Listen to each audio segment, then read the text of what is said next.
Hello guys, I'm Shailendra and I welcome you to my channel Domain of Physics। जैसा कि आप सभी जानते हैं कि लॉकडाउन की वजह से हमारी एजुकेशन का कितना बड़ा लॉस हो रहा है। हमारे सारे इंस्टीट्यूट्स, सारे स्कूल एंड कॉलेजेस बंद हैं, जिस वजह से हम पढ़ाई में काफ़ी पीछे छूट रहे हैं। मगर दोस्तों, टेंशन लेने की ज़रूरत बिल्कुल नहीं है।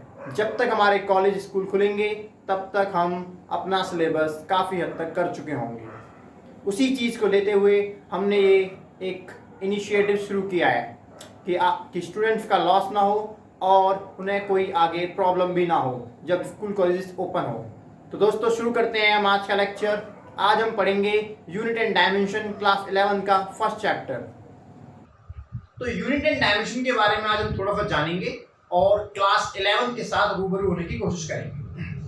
आप क्लास 10th से 11th में आए हैं तो इसको ये ना समझें कि 11th बहुत ज़्यादा मुश्किल है या बहुत ज़्यादा टफ है, हम कैसे करेंगे ये वो, ऐसी कोई भी प्रॉब्लम नहीं है।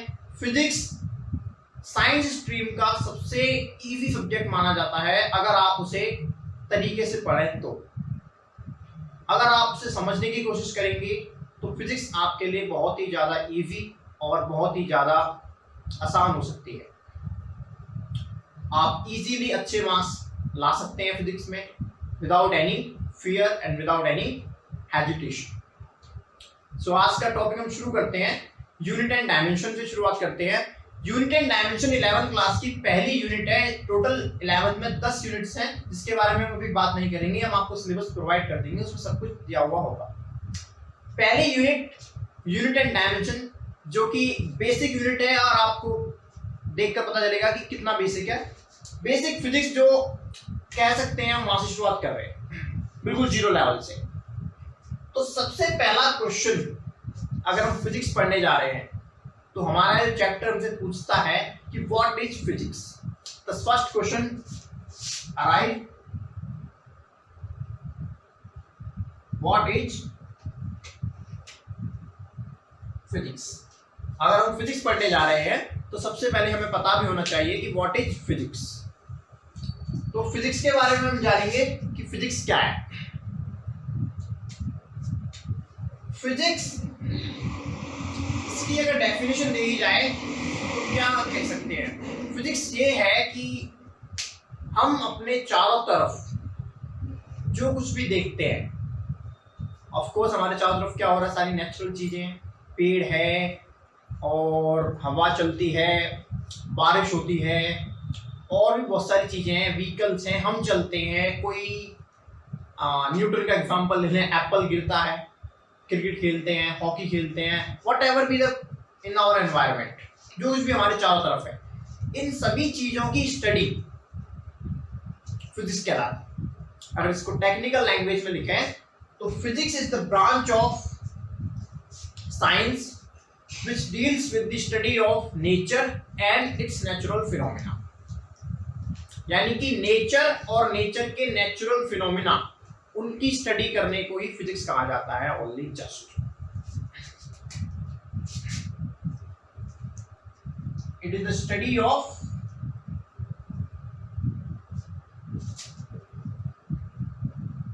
नेचर एंड इट्स नेचुरल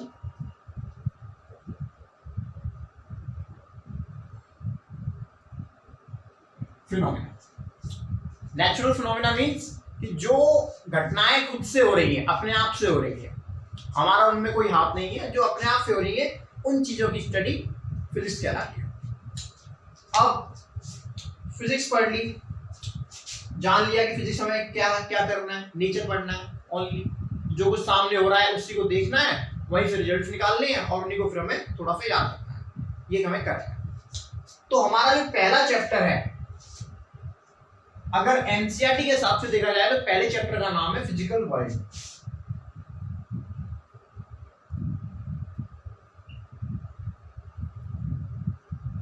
ये हमारा फर्स्ट चैप्टर है और सेकंड चैप्टर है हमारा यूनिट्स एंड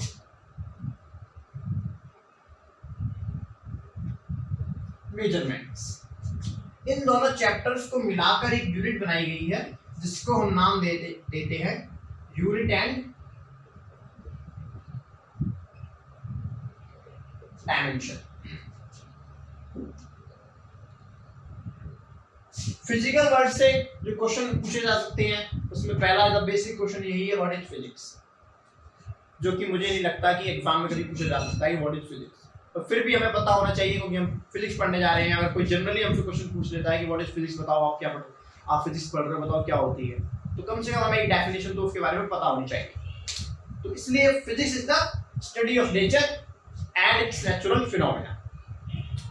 दूसरा टॉपिक इस चैप्टर से जो हमें लेना है, अनदर टॉपिक, वो हम बात करेंगे फोर्सेस के बारे में। The second question arises is that how many types of forces in nature? Nature में कितने तरह के फोर्स पाए जाते हैं? Not only forces, fundamental forces. किसकी बात करेंगे हम? Fundamental forces. नेचर में कितने प्रकार के फंडामेंटल फोर्सेस पाए जाते हैं? नेचर में 4 प्रकार के फोर्सेस पाए जाते हैं। पहला ग्रेविटेशनल फोर्स, दूसरा वीक न्यूक्लियर फोर्स,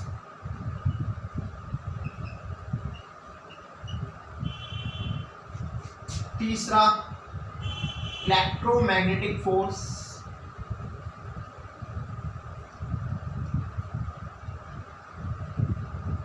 और चौथा स्ट्रॉन्ग न्यूक्लियर फोर्स।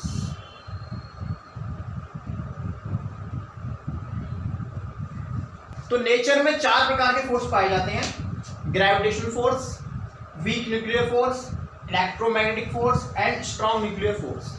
मैंने इन फोर्सेस को उसी ऑर्डर में लिखा है जिस ऑर्डर में इनकी स्ट्रेंथ होती है।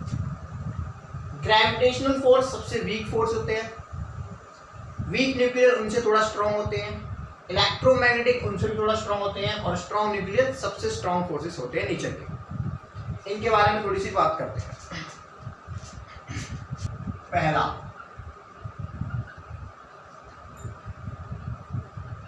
Gravitational force. ग्रेविटेशनल फोर्स सबसे पहले तो हम ये जानेंगे कि किन 2 ऑब्जेक्ट्स के या किन 2 चीजों के बीच में ग्रेविटेशनल फोर्स ऑपरेट होते हैं। तो the first thing, the operation between 2 bodies और समथिंग। तो ग्रेविटेशनल फोर्स ऑपरेट होते हैं बिटवीन 2 एनी बॉडीज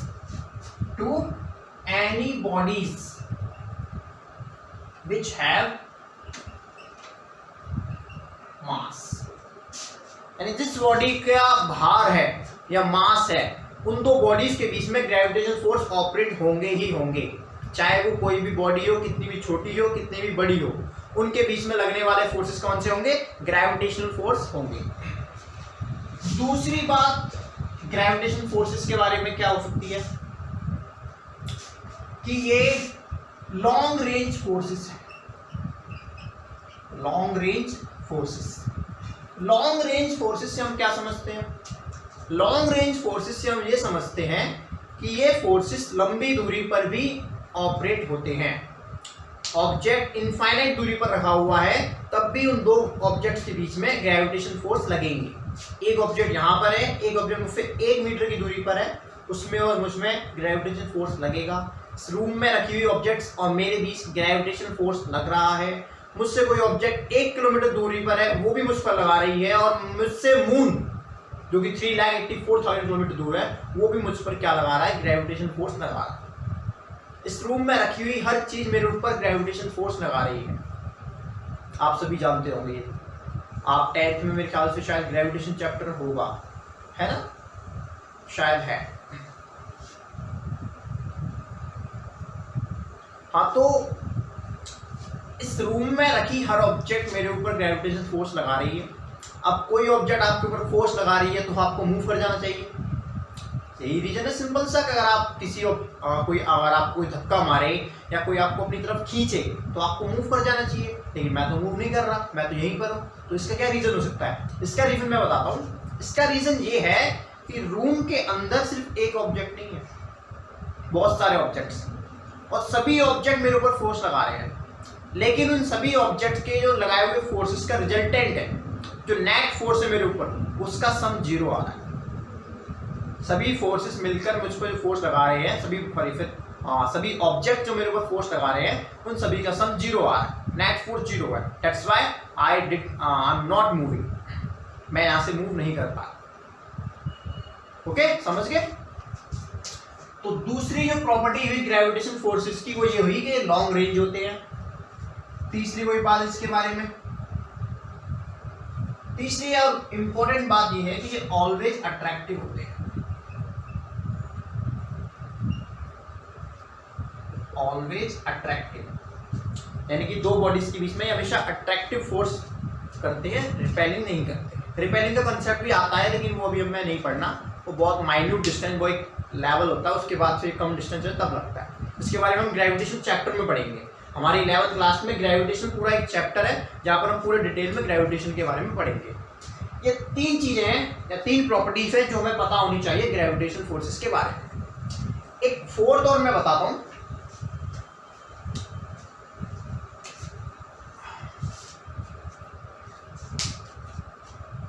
एक बॉडी है, लेट्स सपोज ये मार्कर है और ये डस्टर है, ये दोनों एक दूसरे को ग्रेविटेशन फोर्स लगा रहे हैं। इट मींस दोनों एक दूसरे को अट्रैक्ट करेंगे, ठीक है। क्यों कर रहे हैं अभी? ऐसा इनके बीच में क्या हो गया, एक दूसरे को खींच रहे हैं, ठीक है। इसके पास मास है, इसके पास मास है, और इनके बीच में ऐसी कौन सी चीज हो रही है जो एक दूसरे को खींच रहे हैं? क्यों ये एक दूसरे को अट्रैक्ट कर रहे हैं? क्यों हर बॉडी जिसके पास मास है वो दूसरी बॉडी को अट्रैक्ट करती है जिसके पास मास है? ऐसा इनके बीच में क्या होगा? बहुत डीप कॉन्सेप्ट है, एक बार समझते हैं इसको। सपोज करिए कि एक ये बॉडी है जिसका मास m है। ये बॉडी अपने चारों तरफ एक फील्ड जनरेट करती है जिसको हम ग्रेविटेशनल फील्ड भी कहते ही नहीं, जिसको हम ग्रेविटेशनल फील्ड कहते हैं। अब अगर कोई ऑब्जेक्ट जिसके पास मास है वो इस बॉडी के ग्रेविटेशनल फील्ड में आता है तो वो बॉडी इसको क्या करेगी? अट्रैक्ट करेगी, ठीक है।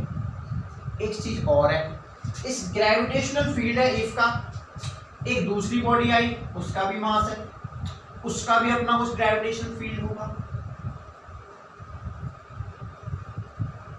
इसका भी है। ये 1 हो गई और ये 2 हो गई। 2 ग्रेविटेशनल फील्ड आपस में क्लैश कर रहे हैं इस पॉइंट पर। हर बॉडी के ग्रेविटेशनल फील्ड में कुछ पार्टिकल्स होते हैं जिनका नाम होता है ग्रेविटॉन। ट्रांसफॉर्मर मूवी जैसे नाम लग रहे हैं ना, ग्रेविटॉन, मेगाट्रॉन, कुछ ऐसा ही नाम है ग्रेविटॉन। तो ग्रेविटेशनल फील्ड के अंदर फील्ड पार्टिकल होता है ग्रेविटॉन। फील्ड पार्टिकल के एक्सचेंज की वजह से दो बॉडी आपस में अट्रैक्ट करती है।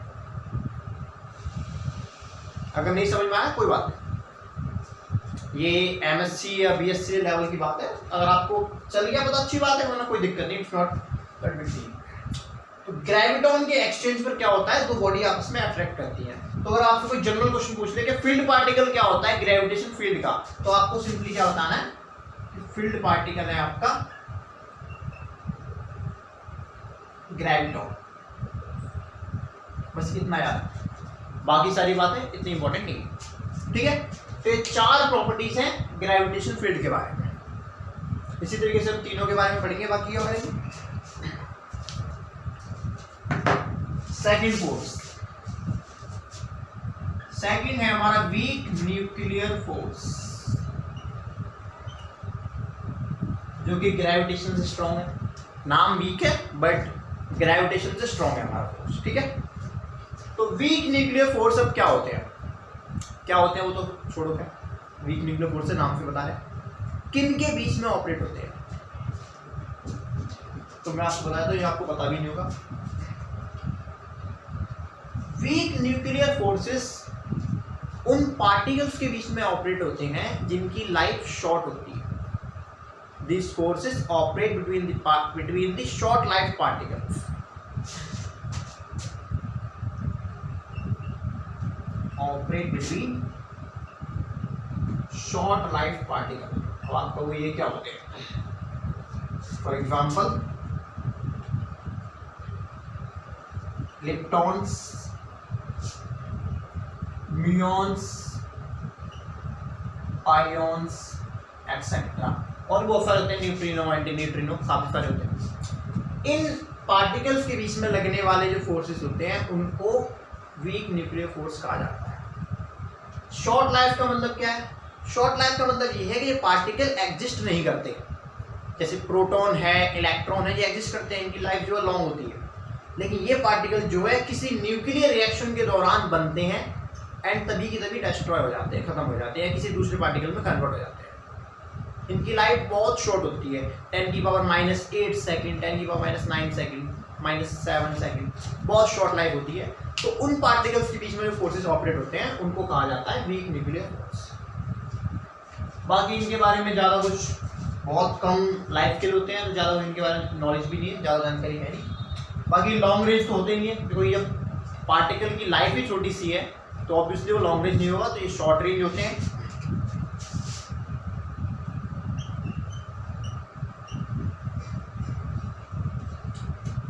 अट्रैक्टिव और रिपल्सिव दोनों होते हैं, डिपेंड करता है वो पार्टिकल कैसा है।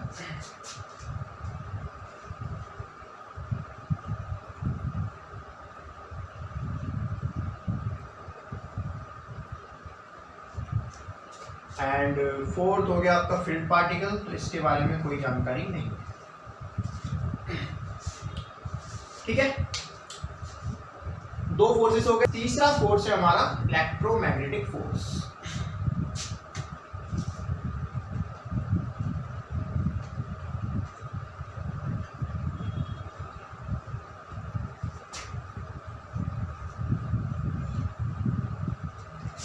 इलेक्ट्रोमैग्नेटिक फोर्स नाम से चल रहा है, पता है, इलेक्ट्रिसिटी के बारे में और मैग्नेटिज्म के बारे में। इलेक्ट्रोस्टैटिक फोर्स या इलेक्ट्रोमैग्नेटिक फोर्सेस किनके बीच में ऑपरेट होते हैं? Operate between two charged particle. अब चार्ज पार्टिकल क्या होता है ये मत पूछना, ये 12th में पता चलेगा। 12th का पहला चैप्टर ही इस चार्ज से रिलेटेड है, ठीक है, तो 12th में इसके बारे में बात करेंगे। तो दो चार्ज पार्टिकल जिनके बीच में जो फोर्स ऑपरेट होंगे उनको इलेक्ट्रोमैग्नेटिक फोर्स कहा जाता है। अगेन लॉन्ग रेंज होते हैं, अगेन क्या था, अट्रैक्टिव एंड रिपल्सिव दोनों होते हैं, ये भी शायद आपने पढ़ा होगा। Like charges repel each other, unlike charges attract each other, पढ़ा होगा। पॉजिटिव और नेगेटिव होते हैं दो चार्जेस, दो तरह के। इलेक्ट्रॉन हो गया जैसे कि आपका नेगेटिव चार्ज, प्रोटॉन हो गया पॉजिटिव चार्ज। प्रोटॉन पर पॉजिटिव चार्ज होता है, इलेक्ट्रॉन पर नेगेटिव होता है, तो इलेक्ट्रॉन प्रोटॉन आपस में अट्रैक्ट करेंगे, इलेक्ट्रॉन इलेक्ट्रॉन रिपेल करेंगे, प्रोटॉन प्रोटॉन आपस में रिपेल करेंगे।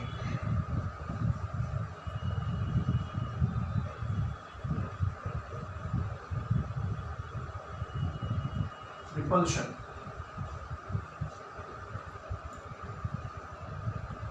Repulsion, attraction. ओके,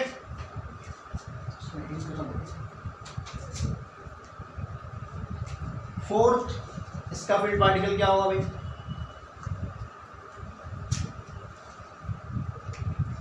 इसका फील्ड पार्टिकल है फोटॉन।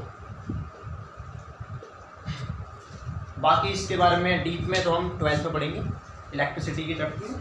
ग्रेविटेशन के बारे में हमें 11th में पढ़ना है, इसी वजह से ग्रेविटेशन के बारे में थोड़ा हमने ज़्यादा। स्ट्रॉन्ग न्यूक्लियर फोर्सेस,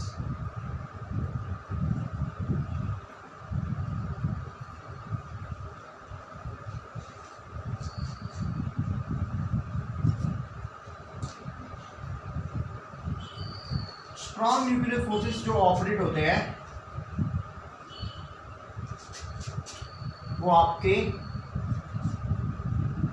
दो न्यूक्लियॉन्स के बीच में ऑपरेट होंगे। न्यूक्लियॉन्स मतलब प्रोटॉन और न्यूट्रॉन। एटम होता है ना, एक एटम के अंदर न्यूक्लियस होता है, तो एटम के चारों तरफ तो इलेक्ट्रॉन रिवॉल्व करते हैं और अंदर प्रोटॉन प्लस न्यूट्रॉन होते हैं। तो न्यूक्लियस के अंदर जो पार्टिकल्स पाए जाते हैं उनको न्यूक्लियॉन्स कहते हैं। तो न्यूक्लियस के अंदर पाए जाने वाले पार्टिकल्स के बीच में जो फोर्स ऑपरेट होते हैं उनको कहा जाता है स्ट्रॉन्ग न्यूक्लियर फोर्सेस।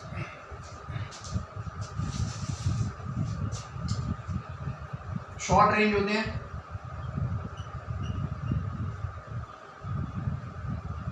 अट्रैक्टिव होते हैं,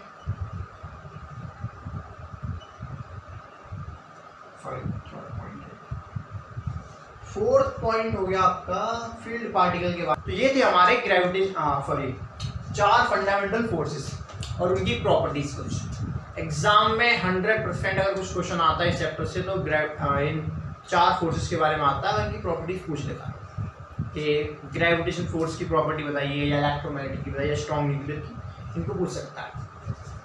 इसमें एक ऑर्डर होता है इनका, इनकी स्ट्रेंथ का ऑर्डर ऑफ स्ट्रेंथ।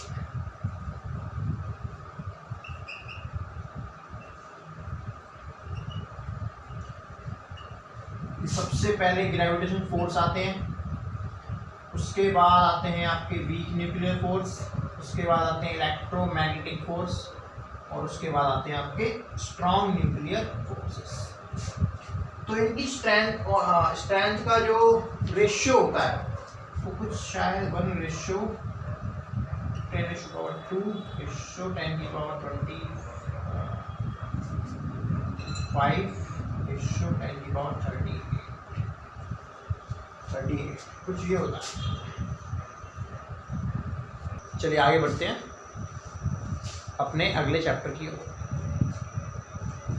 इस चैप्टर में इतना ही था बस। फर्स्ट चैप्टर फिजिकल वर्ल्ड से आपका व्हाट इज फिजिक्स एंड चार फंडामेंटल फोर्सेस के बारे में, ये फोर्सेस जो है आपको क्या बताते हैं और क्या क्या इनकी डिटेल्स है। ओके, सो आगे बढ़ते हैं। नेक्स्ट चैप्टर हमारा यूनिट्स एंड मेजरमेंट्स है, जिसमें हम सबसे पहले पढ़ेंगे यूनिट्स के बारे में। अभी तक पढ़ते आए हैं कि यूनिट्स क्या होती हैं, किस लिए यूज होती है यूनिट्स, तो उसके बारे में आज हम पढ़ेंगे। सबसे पहले यूनिट्स ही पढ़ेंगे। क्या होती है यूनिट्स? हिंदी में बोले तो इकाई क्या होती है? तो यूनिट सिंपली एक ऐसी क्वांटिटी है जिसमें हम किसी भी थिंग, कुछ भी कोई ऑब्जेक्ट है या कोई कुछ भी एक ऐसी चीज़ है जिसको हमें मेजर करना है। लाइक शुगर है, उसको हमें मेजर करना है कि कितनी है, तो उसको किसी न किसी क्वांटिटी में मेजर करेंगे। लाइक हम केजी में करते हैं। ये बोर्ड है, इसकी अगर मुझे लेंथ मेजर करनी है, इसकी लेंथ कितनी है इसको मैं मेजर करूँगा, बताऊँगा कि लेंथ इसके 2 है। लेकिन 2 क्या, 2 सेंटीमीटर, 2 मीटर, तो सेंटीमीटर मीटर क्या हुई, इसकी यूनिट हुई। तो किसी भी क्वांटिटी को मेजर करने के लिए हमें क्या चाहिए होती है? यूनिट चाहिए होती है। हर क्वांटिटी को अलग अलग तरीके से मेजर किया जाता है। लाइक शुगर को आप किलोग्राम में करोगे, लेकिन मिल्क को या वाटर को आप लीटर में करोगे, पेट्रोल को आप लीटर में करते हो। इसको अगर इसकी लेंथ मेजर करेंगे तो अलग चीज़ है, इसका मास मेजर करेंगे तो अलग चीज़ है। तो यूनिट सिंपली क्या है कि आपको मेजर करना है किसी चीज़ को, तो उसके लिए आपको एक यूनिट की रिक्वायरमेंट है। हर चीज़ की अपनी अपनी अलग अलग यूनिट होती है मेजर करने के लिए। लाइक लाइट है, अब लाइट को किलोग्राम में तो मेजर नहीं कर सकते, या लाइट कितनी लेंथ की आ रही है ये भी नहीं देख सकते। लाइट में क्या देखेंगे हम? लाइट में देखेंगे हम इसकी इंटेंसिटी, कि लाइट कितनी इंटेंसिटी आ रही है, कितनी इंटेंसिटी आ रही है। तो हम क्या बोलेंगे कि इतनी लाइट आ रही है, 2 किलो लाइट आ रही है, या 5 सेंटीमीटर की लाइट आ रही है, ऐसा तो नहीं बोलेंगे। तो लाइट को मेजर करने के लिए भी क्या दी हुई है? एक यूनिट दी गई। तो हर क्वांटिटी को मेजर करने के लिए अलग अलग यूनिट्स दी गई, जिनके बारे में हम यहाँ पढ़ेंगे। तो सबसे पहली चीज जो हमें पढ़नी है इस चैप्टर में, वो पढ़नी है 7 fundamental quantities. 7 fundamental physical quantities, 7 fundamental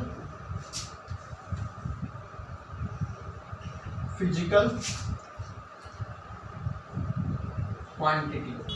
fundamental का मतलब सिर्फ सिंपल से इतना है कि सबसे छोटा, सबसे बेसिक, इससे छोटी कोई चीज नहीं हो सकती, इससे बेसिक कुछ नहीं हो सकता, एकदम जीरो से शुरुआत हो रही है किसी चीज। तो फंडामेंटल का मतलब यहाँ पर ये है कि किसी चीज की शुरुआत आप जीरो से कर रहे हो, बेसिक से कर रहे हो। तो फिजिकल क्वांटिटी जो फंडामेंटल है, यानी कि एकदम छोटी क्वांटिटी, इनसे बेसिक कुछ नहीं है।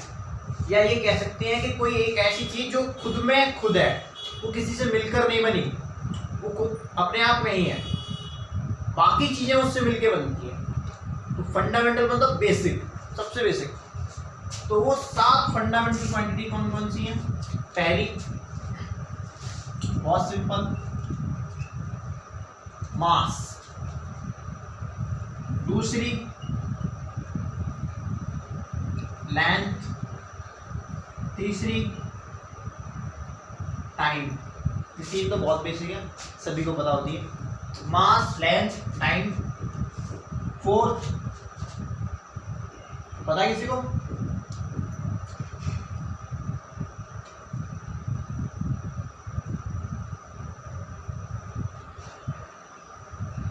इलेक्ट्रिक करंट, करते हो ना मेजर करंट को भी। फिफ्थ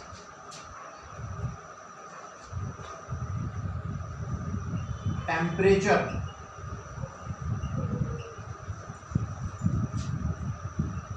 सिक्स्थ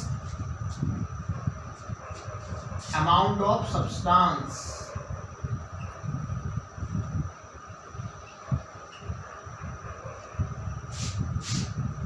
सेवंथ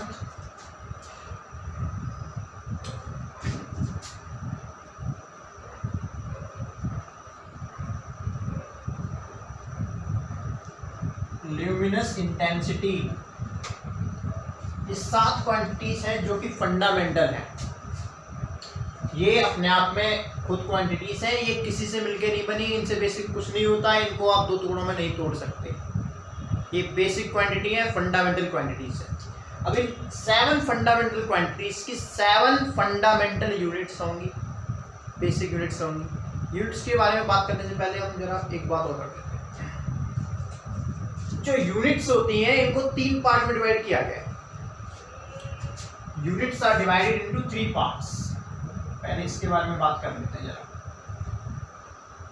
कौन कौन सी यूनिट भैया? पहली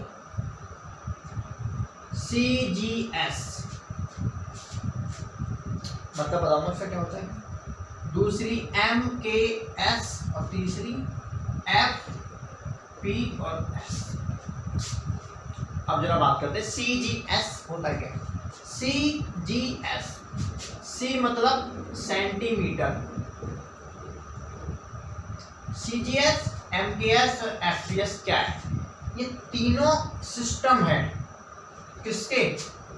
यूनिट्स के, सिस्टम ऑफ यूनिट्स। यूनिट्स के 3 अलग अलग सिस्टम हैं जिसमें क्वांटिटी को मेजर किया जाता है। चीनी को किलोग्राम में भी मेजर कर सकते हैं, ग्राम में भी कर सकते हैं और मिलीग्राम में भी कर सकते हैं। मास को मेजर करने की 3-4 यूनिट है, 5 यूनिट है, बहुत सारी यूनिट्स होती हैं। तो अलग अलग सिस्टम में अलग अलग यूनिट यूज की जाती है। तो उस हिसाब से हमने सिस्टम ऑफ यूनिट्स को 3 पार्ट में डिवाइड किया है। CGS system, MKS and FPS। CGS system में लेंथ को सेंटीमीटर में मेजर किया जाता है, मास को ग्राम में मेजर किया जाता है और टाइम को सेकंड में मेजर किया जाता है इस सिस्टम के अंदर। जनरली ये सिस्टम इंडिया में यूज होता है जनरली। दूसरा MKS सिस्टम। MKS सिस्टम का मतलब होता है आपका मास को मीटर में मेजर किया जाएगा, सॉरी लेंथ को मीटर में मेजर किया जाएगा, मास को किलोग्राम में मेजर किया जाएगा और टाइम को सेकंड में मेजर किया जाएगा इन दी MKS system of units. And the last FPS, यहाँ पर क्या होगा, यहाँ पर आपको लेंथ को मेजर करने के लिए आपको फुट यूज होगा, मास मेजर करने के लिए पाउंड यूज होगा, पाउंड यूज करेंगे मास के लिए पाउंड। आपने केक देखा होगा 2 पाउंड का आता है, 4 पाउंड का आता है, 5 का आता है, 1 पाउंड का आता है। तो 1 pound is equal to 454.54 gram. General knowledge है। 1 पाउंड बराबर 454.54 ग्राम, इतना होता है। ठीक है, तो मास को पाउंड में मेजर करते हैं और टाइम को अगेन यहाँ पर भी सेकंड में मेजर किया जाएगा, तो ये कहलाएगी FPS सिस्टम कहलाएगा। ओके, तो ये 3 सिस्टम लिए गए यूनिट्स के। कि अगर आप कुछ CGS भी यूज कर सकते हो, आप MKS कर सकते हो, आप FPS कर सकते हो। ठीक है, अगर आप C ले रहे हो सेंटीमीटर तो फिर मास को ग्राम में लेना है, इसलिए सिस्टम बनाया गया। आप मीटर में ले रहे हो तो फिर आपको मास को किलोग्राम में लेना है, इस सिस्टम के हिसाब से चलना है। ये नहीं कि आधा इसमें से आधा इसमें से आधा इसमें से, ना, एक सिस्टम यूज करना है किसी भी क्वेश्चन में, किसी भी न्यूमेरिकल में, किसी भी डेरिवेशन में। जब भी आप करने जा रहे हो तो एक पर्टिकुलर सिस्टम को आप यूज करके क्वेश्चन को सॉल्व करोगे, इसीलिए सिस्टम बनाया गया है। इसके बाद फिजिक्स की ऑर्गेनाइजेशन या फिजिक्स की संस्था जिसके रूल चलते हैं ऑल ओवर द वर्ल्ड, जब फिजिक्स पढ़ी जाती है तो इसके लिए रूल बनाए जाते हैं फिजिक्स पढ़ने के लिए। उन्होंने डिसाइड किया कि हम इस सिस्टम को, MKS सिस्टम को, एक स्टैंडर्ड सिस्टम ले लेते हैं और इसको उन्होंने घोषित कर दिया SI यूनिट। इसको इन्होंने क्या घोषित कर दिया, SI unit. What is the full form of this, international system of units. क्या होगा ये, इंटरनेशनल सिस्टम ऑफ यूनिट्स। यानी इंटरनेशनल लेवल पर जो फिजिक्स पढ़ी जाएगी वहां पर हमेशा सिर्फ MKS सिस्टम यूज होगा। लेंथ के लिए मीटर यूज होगी, मास के लिए किलोग्राम यूज होगा और टाइम के लिए सेकंड यूज होगा यूनिट के लिए। ये डिसाइड कर दिया गया, इसको नाम दिया गया SI यूनिट या इंटरनेशनल सिस्टम ऑफ यूनिट्स। ठीक है, तो हमें इसी के बारे में आगे बात करनी है और पूरे चैप्टर में बात करनी है, और हमें 11th और 12th मतलब पूरी जितनी भी हमें फिजिक्स पढ़नी है उसमें हमें यही सिस्टम यूज करना है। ये दिया हुआ होगा, इससे हमें कन्वर्ट करना होगा, इसमें दिया होगा, इससे इसमें कन्वर्ट करना होगा। तो यही इस चैप्टर में हमें थोड़ी सी चर्चा करेंगे। एक काम करते हैं, आपको होमवर्क देते हैं और इन सभी क्वांटिटीज की अब क्या होंगी फंडामेंटल यूनिट्स आपको पता करनी। आप एक बुक से पढ़िए, देखिए बुक में क्या है और इनके बारे में पता कीजिए। एक और चीज़ मैं आपको होमवर्क में देना चाहूँगा, बुक में इन सभी क्वांटिटीज को डिफाइन किया हुआ है स्टैंडर्ड के हिसाब से। लाइक शुगर 1 kg है, तो आपको कैसे पता कि शुगर 1 kg इतना ही होता है? पहली बार जब मेजर किया गया होगा तो 1 kg कैसे पता चला होगा? लेंथ 1 मीटर जो है इतनी होती है, हमें कैसे पता कि 1 मीटर इतना ही होता है? इससे ज़्यादा भी तो हो सकता था। पहली बार जब मेजर किया गया होगा तो कैसे किया गया होगा? टाइम 1 सेकंड घड़ी में देता है, 1 सेकंड हो गया, उतना ही क्यों होता भाई? उससे ज़्यादा क्यों होता? तो ये सारी की सारी यूनिट है 1 kg, 1 metre, 1 second, 1 ampere. Temperature की आपको पता लगानी क्या होती है, अमाउंट ऑफ सब्सटेंस, इंटेंसिटी, इन सभी की एक स्टैंडर्ड डेफिनेशन दी गई है, उसके बारे में आपको पता करना है और पढ़ के आना है। अगली क्लास में हम इसके बारे में आगे बात करेंगे। ठीक है।